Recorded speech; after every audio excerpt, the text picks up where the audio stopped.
The smell hit him first. That was always how it started. The smell of something burning that wasn't quite fire. Something chemical and sweet and deeply wrong, drifting under the door of his apartment like smoke from a world that no longer made any sense. Marcus Vale sat in the dark with his back pressed to the kitchen wall and listened to the city die. He hadn't opened the curtains in 11 days. He knew that because he'd been scratching marks into the plaster beside the radiator, one thin groove per morning, the way men in certain old stories marked time in prison. 11 lines. 11 dawns he had not watched. He didn't need to watch them. He could tell morning from the way the light changed under the door, pale gray bleeding to amber. And he could tell night from the silence, which was no longer silent at all, but full of things that moved in the street below. Things that were not people. Things that had been people once, maybe. He told himself that sometimes the way you tell yourself something to stop the part of your brain that's starting to understand. The radio on the counter had been broadcasting static for 4 days. Before that, it had broadcast the emergency management frequency, the same loop over and over. Shelter in place, do not engage, await evacuation. The loop had cut out on the morning of day 7. No explanation, just static. He had a shelf of canned goods. He had a water filter. He had 3 bottles of scotch, one of them empty, one of them half-gone. He had a framed photograph of his daughter on the refrigerator, held up by a magnet shaped like a pizza slice that she'd bought him from a school trip to New York 7 years ago. He had a dead phone. His charger had been in his car. His car was in the garage across the street. And the garage across the street had something living in it now. He'd heard it. He had himself. That was the full inventory. Outside, the thing that used to be the city breathed its alien breath and waited. He hadn't always been like this. He wanted to believe that, on the days when the fear pressed so hard against his ribs that he couldn't tell it from his own heartbeat. He'd been a structural engineer. He'd walked through half-finished high-rises in the rain, reading blueprints off tablets slicked with water, talking through Claude Colicans on the phone while balanced on scaffolding 40 floors up. He'd crossed oceans. He'd laughed loud in restaurants. He had been a person who moved through the world, as though the world would hold him. Then came the night of the harvest. That was what people had been calling it in those last days of the radio, before the loop, the harvest. Not his word, he hated it. It implied something agricultural, something patient and purposeful and inevitable. And he couldn't stand the idea that anything about what happened could be described as inevitable. Carla hadn't been inevitable. The restaurant, the way she'd leaned forward to read the menu because she'd left her reading glasses in the car again. The way she'd looked up to ask him about the pasta special. None of that had been inevitable. It had been specific. It had been Tuesday. It had been her, alive, in a yellow sweater, with her hair still wet because she'd showered at the gym on her way from work. And then the light had come through the restaurant windows. And then the screaming. And then there was a hole in the world, where Carla used to be, and Marcus was underneath a table with blood on his hands that wasn't his own, and the beings that moved through the light were not the government, and not terrorists, and not anything he had a word for. They were tall, they had many limbs, they moved like water moved, not like things walking but like things flowing, and they seemed to be sorting. That was the impression he had. They were sorting. People who panicked, people who ran, people who fought, sorted one way. People who hid, who went still, who pressed themselves into corners and did not move, did not speak, did not breathe. Sorted differently. He had been sorted differently.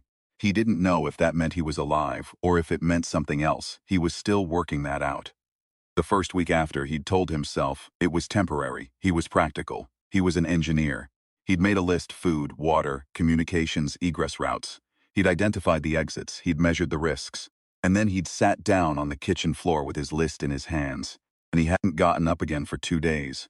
And when he did, he didn't go to the window. And when he finally went to the window, he didn't pull the curtain back. And eventually the list had gotten folded and refolded until it had worn soft and furred along the creases like something alive, and he'd put it in his pocket instead of executing it. The apartment had become the world.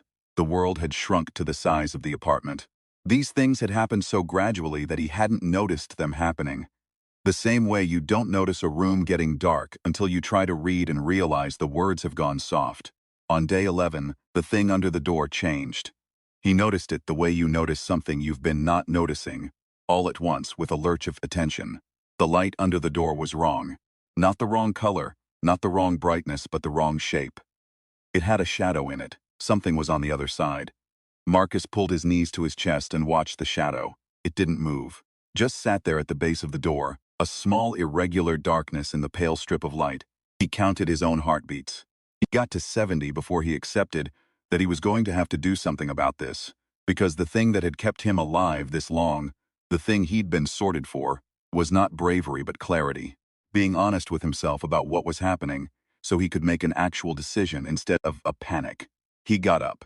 He crossed the apartment in his socks, slow and deliberate, the way he used to move on the scaffolding. No sudden shifts of weight, no jerky corrective motions, smooth, considered. He put his eye to the peephole. In the hallway half-slumped against the wall, opposite his door, was a girl. She couldn't have been more than 16. She was wearing a school backpack and a jacket that was too big for her and one shoe. She was asleep, or unconscious, or something else, and her mouth was open, and he could see, even through the fisheye distortion of the peephole, that she was breathing. He stood at the door for a long time. The calculus was not simple. He was not a man who pretended hard things were simple. Opening the door meant crossing the threshold, meant becoming visible in the hallway, meant existing in a space that was not this apartment with its known quantities, and its counted cans and its scratched tally marks. Opening the door meant risking himself for someone he didn't know, which was different from being afraid to risk himself for someone he loved, which was the thing he hadn't been able to name until just now. He opened the door. He grabbed her by the jacket and pulled her inside and shut the door and locked it and stood with his back against it, breathing hard through his nose, the way he'd been trained to breathe on the scaffolding when the wind picked up. In through the nose, count to 4, out through the mouth. The scaffolding always held. The math was always right. The girl stirred. She looked up at him with dark eyes that were fully awake, not dazed at all, and he understood that she had not been asleep. She had been performing sleep the same way he had been performing ordinary, to the radio loop, to the scratch marks, to the folded list in his pocket. She'd been hiding in plain sight. She had good instincts. Her name was Reyna. She told him that in a flat, careful voice, like someone reading from a document. She had been living in the upper floors of the building for 8 days, moving around, never sleeping in the same place twice. She'd seen him. She'd been watching his apartment for 2 days before she sat down outside his door. "Why my door?" he said. "Because you haven't panicked," she said. "I can tell from the sound. Some of them, you can hear them pace. Others went crazy after the first few days. You don't make noise, you're still thinking." He looked at her for a moment. He couldn't tell if he felt complimented or accused. Probably both. "They leave thinkers alone," she said. "Have you figured out why?" He had. He hadn't said it out loud because saying it out loud meant it was real. But yes, he'd figured it out over 11 days of staring at the ceiling and listening to the building breathe. "They're not interested in fear responses," he said. "The flight or fight stuff. They can generate that themselves, or they don't want it, or they have their own version of it. Whatever they're sorting for is something else." Reyna nodded slowly. She pulled off her backpack and set it on the floor and opened it, and he saw inside it, neatly packed, 2 water bottles, a folded thermal blanket, a multi-tool, a spiral notebook filled with dense handwriting, and a portable battery pack with 3 cables. He stared at the battery pack. "Do you have a phone charger in there?" She held up a cable. He grabbed it from her and crossed to the counter and plugged in his phone, hands shaking for the first time in days. Not from fear. From something that was almost its opposite. The phone booted. 12% battery. 8 days of notifications, most of them silent. The network having all on the second day. But there were a dozen text messages from his daughter's number sent before the infrastructure died. The last one reading simply, "Dad, I'm okay, we're in the hills." The timestamp was day 3, 5 days ago. He read it 4 times. Then he put the phone on the counter face down and turned to look at Reyna and said, "Okay, tell me what you know." She knew a great deal. She'd been running, she explained, not randomly but systematically. Every building she'd moved through she'd documented in the spiral notebook. Layouts, routes, what she'd seen in the street below at different hours, the behavior patterns of the entities. She didn't call them aliens. She didn't call them anything, which Marcus respected, their apparent patrol rhythms, the zones they seemed to avoid. She'd identified 3 things. First, they operated in groups, always in groups, and a lone entity in an unusual location was in transit, and therefore lower risk than a group in an established pattern. Second, they were acutely sensitive to sound, particularly sudden percussive sound, which meant the people who'd been throwing things and screaming had been signing their own warrants. Third, There was something they seemed unable to perceive in certain enclosed spaces. She wasn't sure what it was, some interaction of material and geometry. But she had 6 data points in her notebook where people had survived in small contained rooms for extended periods without being detected. Like this apartment, Marcus said. Like this apartment, she agreed. He looked around the kitchen, the walls, the window with the curtain he hadn't pulled back in 11 days. He was a structural engineer. He understood load-bearing walls, the geometry of containment, the way materials behaved under stress. He thought about the building around him, not just his apartment, but the whole structure, the bones of it, the stairwell, and the utility corridors, and the roof access, and the 3 floors of underground parking, where he'd stopped going because of the thing he'd heard in the dark. There's something in the garage, he said. I know, Raina said. I've seen it. It's dormant most of the time. It only moves at night. What is it? I think it's a kind of anchor point for the ones in the street. She hesitated for the first time. I think the ones in the street report back to it. If it goes, if you could disable it somehow, the ones in the street would need to relocate, recalibrate. There'd be a window. The silence that followed that sentence was the loudest thing Marcus had heard since the radio loop stopped. He understood what she was suggesting. He understood it with the same clarity he brought to load calculations, to stress assessments, to the question of whether a structure would hold or fail. She was suggesting he leave the apartment, go down into the dark, find the thing in the garage and do something about it. She was suggesting he move through the world as though the world would hold him. He sat at the kitchen table. He pulled the folded list from his pocket. Still there, soft and furred, the paper almost cloth by now, and he unfolded it and spread it flat with the side of his hand and looked at the words he'd written on day 1. The word egress was on there circled. He remembered circling it. He remembered thinking he would use this list to act, and then not using it and not being able to explain why. He understood why now. He'd been waiting for the fear to go away. For the thing in his chest that had been sitting there since the restaurant, since the yellow sweater, since the light through the windows. He'd been waiting for it to subside before he started acting. He'd been treating it as a precondition for action instead of just weather. Just what the inside of his chest felt like at the moment. Carla had loved that quote from somewhere, some book he'd never read, about how courage was not the absence of fear, but the judgment that something else was more important. He'd thought it was a platitude when she'd said it. She'd said it about something small, some work thing, some conversation she'd been nervous to have, and he'd nodded and thought privately that it was a bit oversimplified. He put the list away. He looked at Raina. Show me the notebook.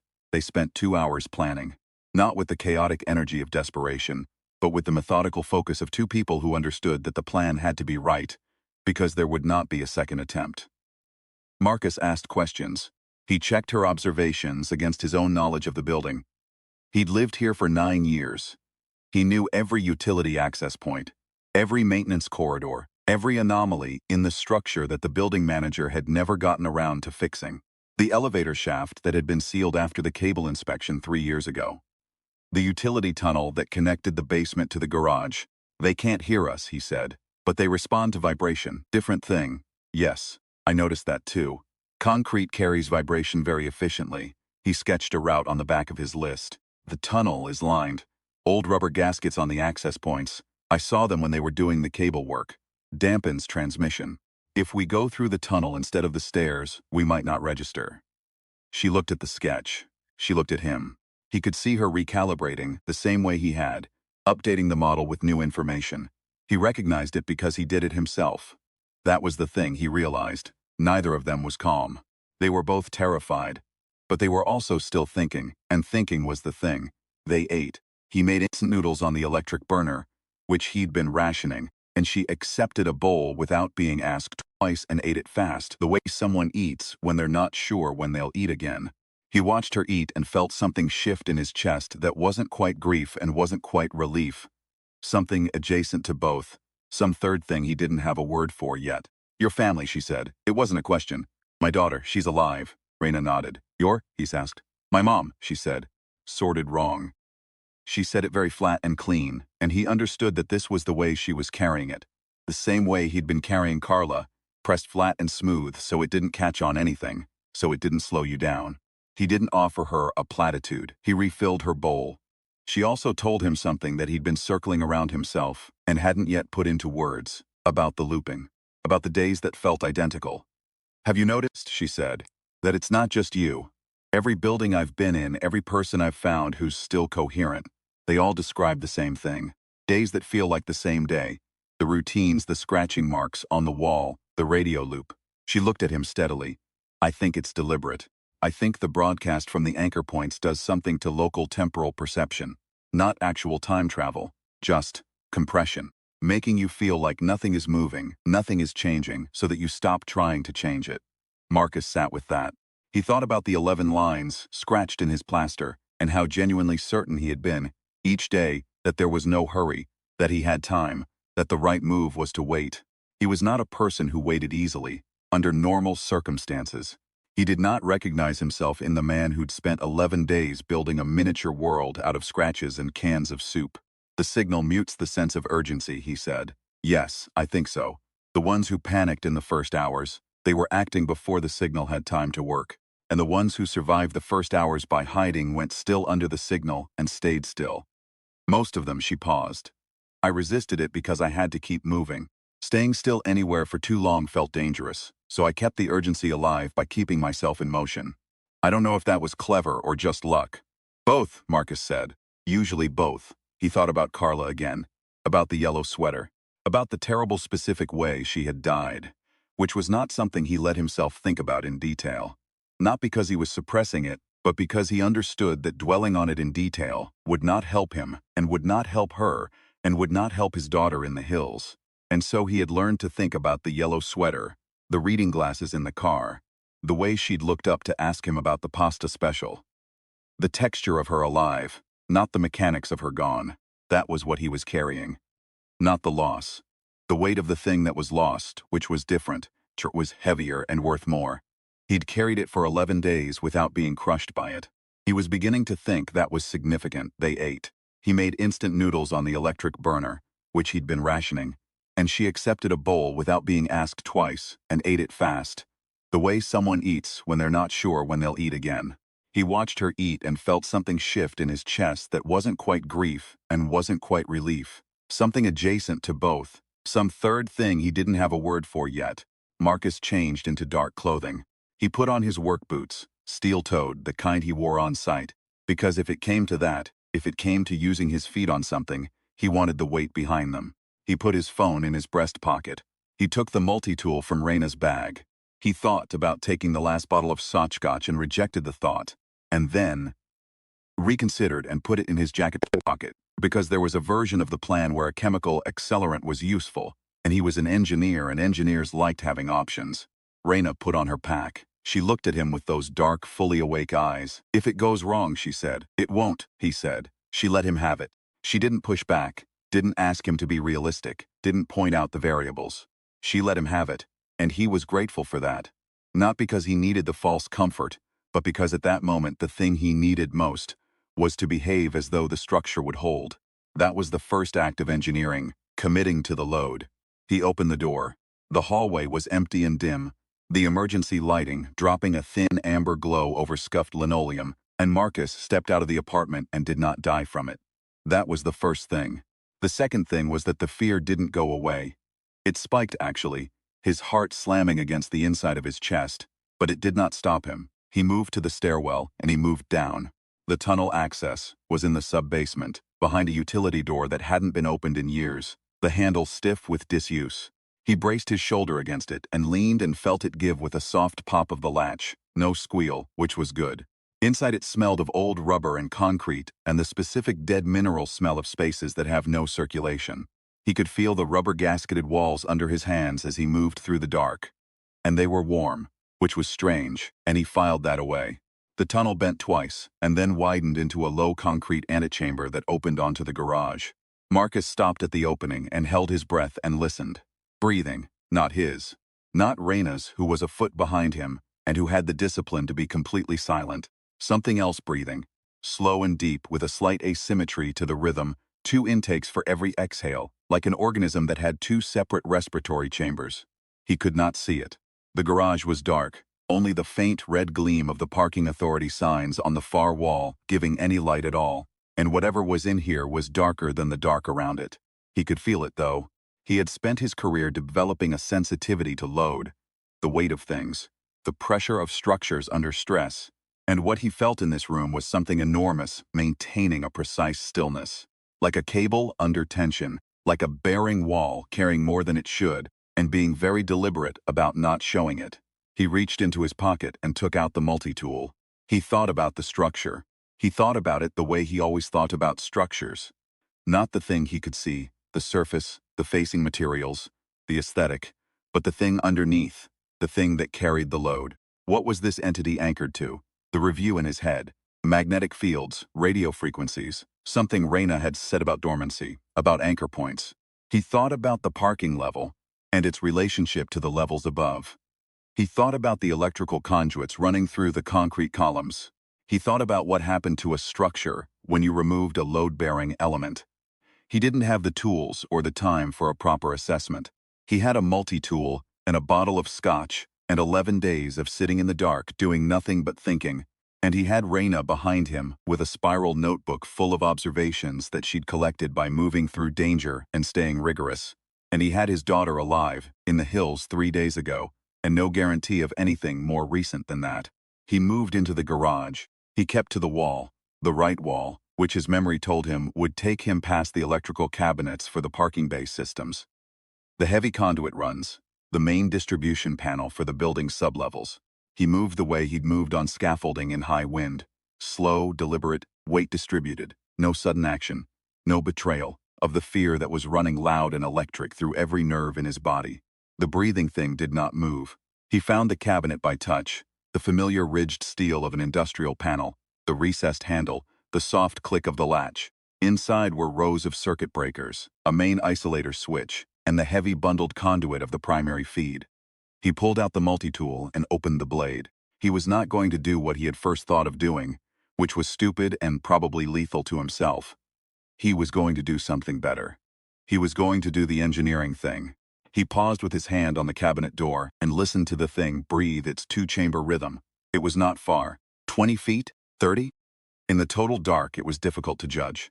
What he could say with certainty was that it was between him and the main garage exit, which meant if he needed to leave in a hurry, he would need to go back through the tunnel, which was not a hurry-compatible route.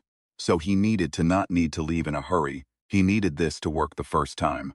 He thought about what Reyna had said about the looping sensation, the compression of time, the signal from the anchor point pressing down on local urgency like a hand on a wound. He could feel it even now in here, a faint fuzzy unreality at the edges of his attention, a suggestion that there was no rush, that nothing was moving, that tomorrow would be the same as today.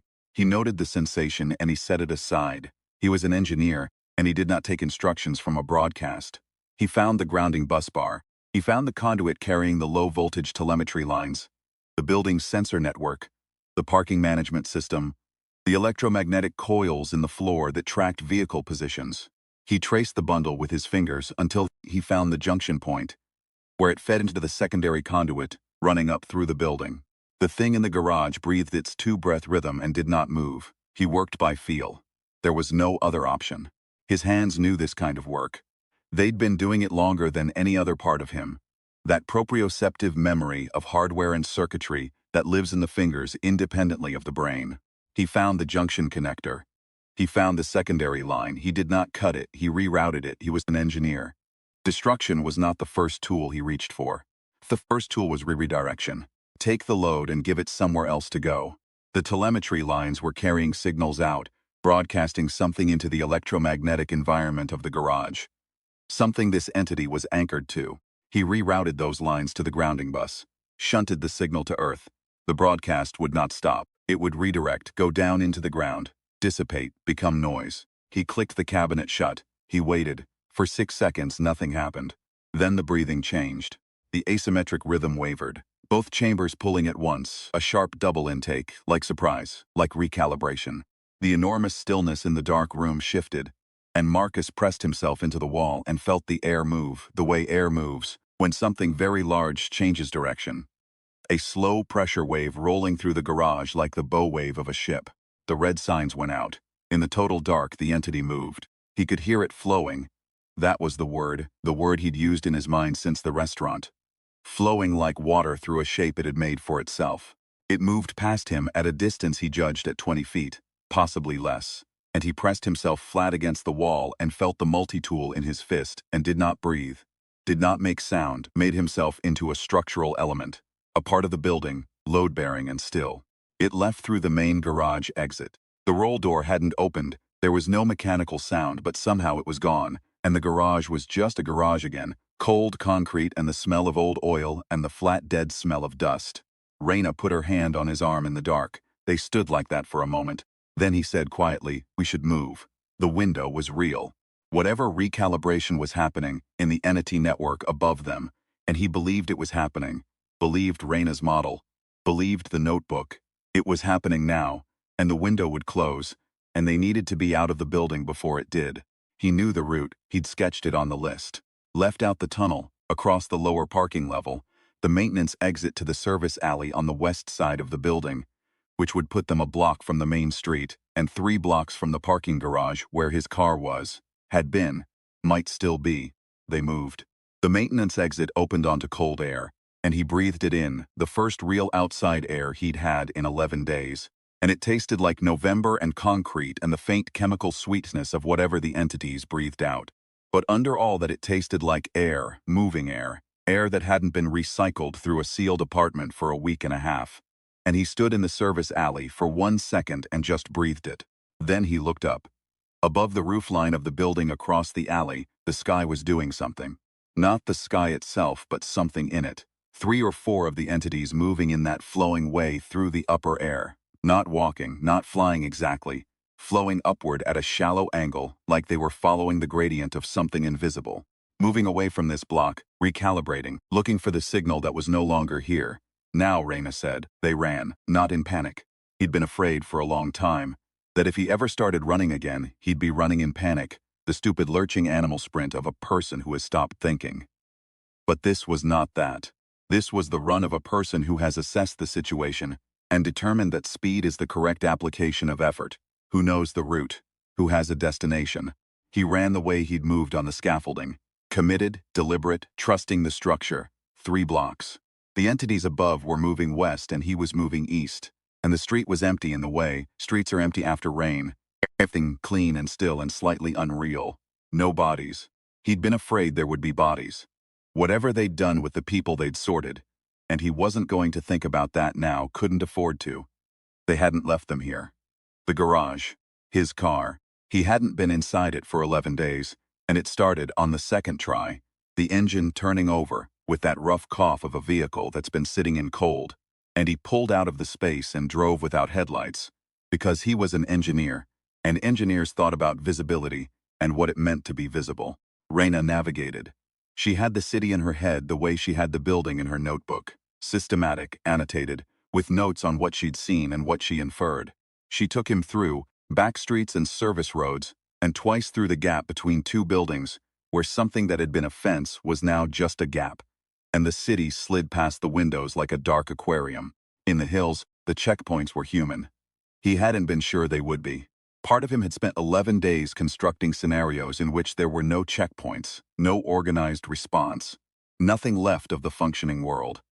Part of him had needed to believe that because it was the only way the calculus of staying inside had made sense. But the first flashlight that hit the windshield was held by a woman in a National Guard jacket, who asked him to state his name and origin point, and her voice was steady and professional. And behind her, there were tents and vehicles, and the smell of coffee, actual coffee, and something in his chest that had been clenched for 11 days released all at once, and he had to grip the steering wheel hard and breathe in through his nose for a count of 4. He gave his name, he gave the address. He said, "I was inside for 11 days. I have information about the anchor point in my building. I disabled it about 40 minutes ago, and I need to talk to whoever is coordinating that kind of response." The woman with the flashlight looked at him for a second. Then she looked at Raina in the passenger seat. Then she spoke into a radio. "Getting them processed now." "Yes, ma'am." They ran a check on Raina. She was 16, it turned out. Her birthday had been on day 4 of the event. She'd turned 16 in a stairwell with no one knowing, and she'd written it down in the notebook, 1 line, before going back to documenting patrol patterns. Someone at the checkpoint, A young man with kind eyes who looked like he hadn't slept in days. Found that out in the intake process, and his face did something complicated when he wrote it down. Happy belated, he said quietly. Reyna looked at him. She nodded once. Then she turned away and was already asking whoever was nearest about the layout of the command post, how many sectors they had mapped, whether they had anyone with electrical systems experience on the technical team. The young man watched her for a moment with the expression of someone encountering a force of nature in civilian clothing. Marcus understood that expression.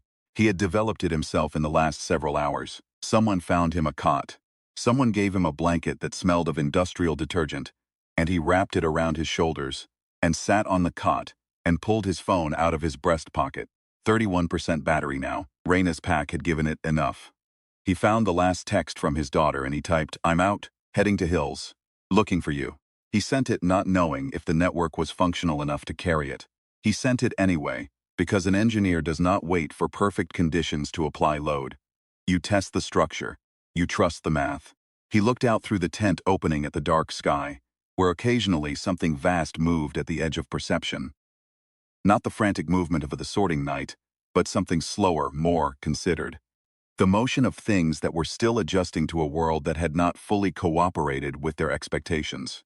He watched them without the curtain between himself and the sky for the first time in 11 days.